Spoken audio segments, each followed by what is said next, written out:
I will be analyzing An Interpreter of Maladies by Jhumpa Lahiri is a story called You're Sexy. And in this story, I will be focusing on three different types of lens: the feminist lens, the archetypal lens, and the psychologist lens. I'll be talking about these lenses throughout the end of the summary. I will also be talking about the structure and the purpose of this novel. The summary of the story is, it begins when Laxmi is Miranda's best friend, and Miranda and Deb are the main characters of the story.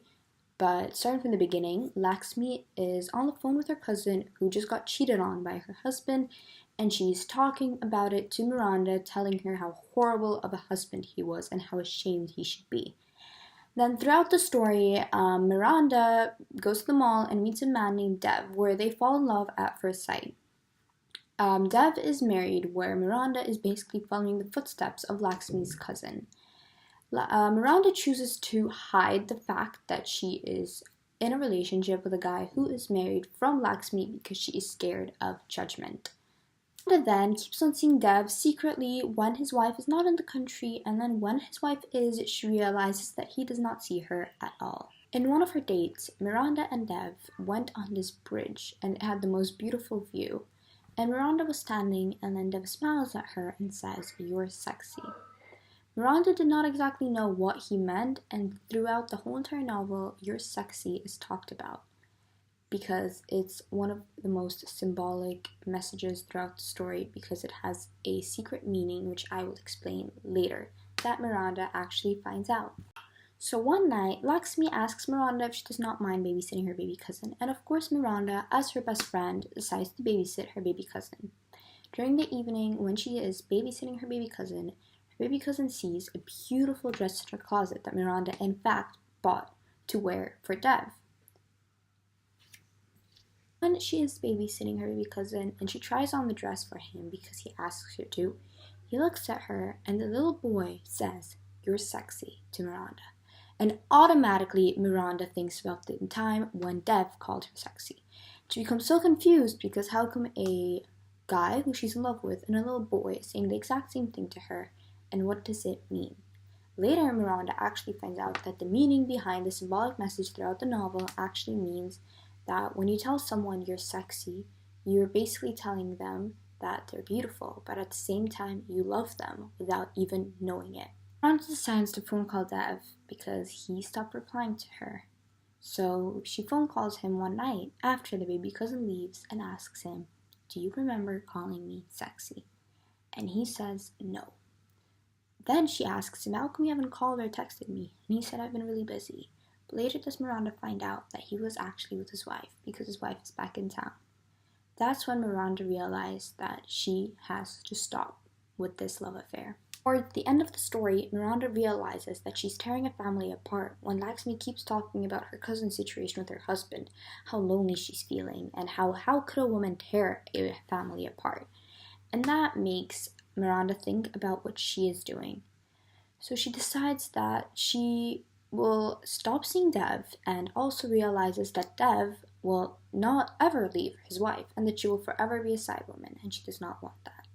So she decides to ignore all his calls, ignore all his texts. They stop calling each other, they stop texting each other, and slowly, the love affair fades away.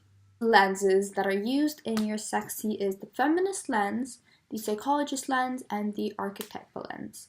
So the feminist lens is used as in the way that in the story males are more seen as superior than women because males are working, males are providing, and in the book women are just cooking for the family and just sitting at home.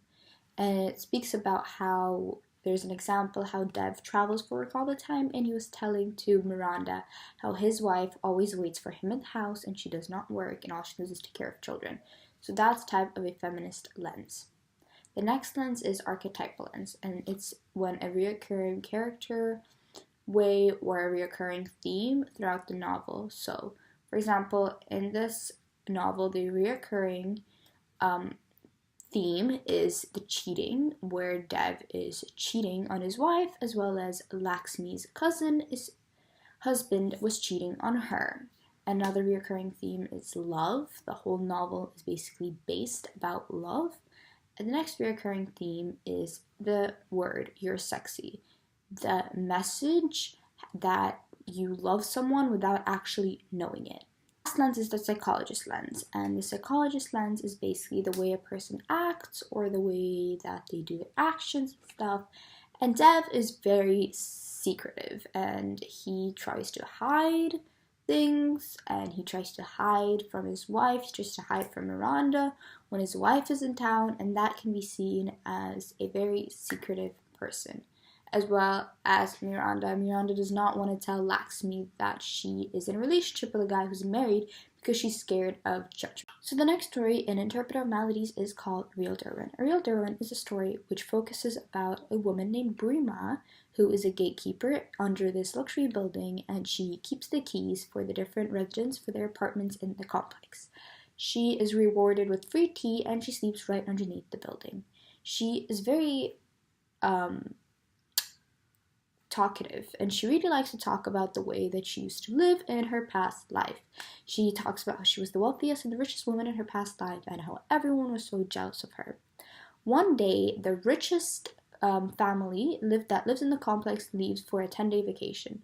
When they come back, they find out that they have been robbed. They blame everything on Burima, as in because she has the key but she did not do it. But they blame it on her, which then she gets to get kicked out of the complex. 3 different types of lens used in the story is social power, critical, and psychological lens. Social power because the richest family in the complex is seen very higher in power as the other residents, and they can just criticize Burima saying that she robbed them when in fact she didn't, and everyone will listen to them because of their social power. Psychological because in Burima's mind, she believes that if she brags about that she was the wealthiest woman in her past life, she will be liked and loved by many more residents. Third one is critical response, and my critical response on this story is I believe what I just said. Burima believes that people will not like her or will not accept her for the way she is unless she has a much higher standards or much higher social power. So the first story in the Book of African Short Stories is a book called The Gentleman of the Jungle. The Gentleman of the Jungle is a book where it basically talks about a man who was building a tent for him, and then it got occupied by a bunch of animals, and then he was taken to court, which the laws and the judges were all by animals. But then they told him that he can give his old tent to the animals and he can build a new tent on a much better property. There is a rule that states once an animal enters his house, it is now the animal's and not his. So he decided to build a tent on a new property, and then animals entered his house once again, and he had to give that up. Which then what he did, he went and burned down the tent out of anger. There are 3 different types of lenses that play out the Torrentine novel, and there is social power, archetypal lens, and critical thinking. So for critical, from my point of view, I see as the animals are being unfair towards the humans, and because it's a much bigger community as animals than humans, they're being more superior and treating the humans unfair. For social power, it is seen as that animals are so much more superior to humans since they literally make up the laws, they're the judges, they can basically do whatever they want. And for archetypal lens, there is a reoccurring themes that play out the Torrentine novel, which are greed, corruption, control, innocence, colonism, trust, and self-importance. The last story that I'll be analyzing is called A Handful of Dates, and it focuses on 3 different characters, Saith, Masood, and the grandfather.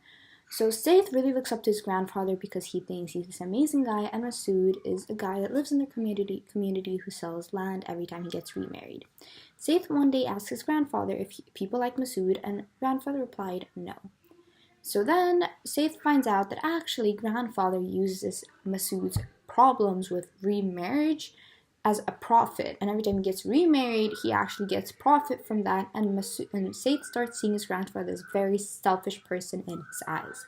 So throughout the end of the story, Saith threw up the dates he had eaten that his grandfather gave him because he felt so disgusted with the way his grandfather is, and he states, quote, I felt at that moment that I hated him. And this is the statement that shows his development and growth and hatred towards his grandfather. So the 3 lenses in the story is social power, archetypal, and reader's response. For reader's response, for me, in my opinion, I feel like the grandfather did not want his grandchild to see behind the scenes of how he gets his profit from, because he does not want his change his image on him, but then obviously towards the conclusion that happens. For social power, that grandfather is clearly in a much higher social power than Masood, because Masood is someone that seems very poor, and grandfather gets a lot of profit Masood, and Masood gives a lot of money to his grandfather, and grandfather owns a lot of land. And for archetypal ends, there's a recurring theme that goes on throughout the whole entire novel, which is connection, control, greed, and selfishness. Both authors used throughout two of the stories, African short stories and Interpretive Maladies, they almost used the lens structuralist for almost every single novel that they wrote. And it's basically where there is one symbolic message that reoccurs throughout different stories. And in my opinion, I feel like the biggest symbolic message throughout that all these stories share is to be kind, not be selfish, and to just be humble and to be a good human being.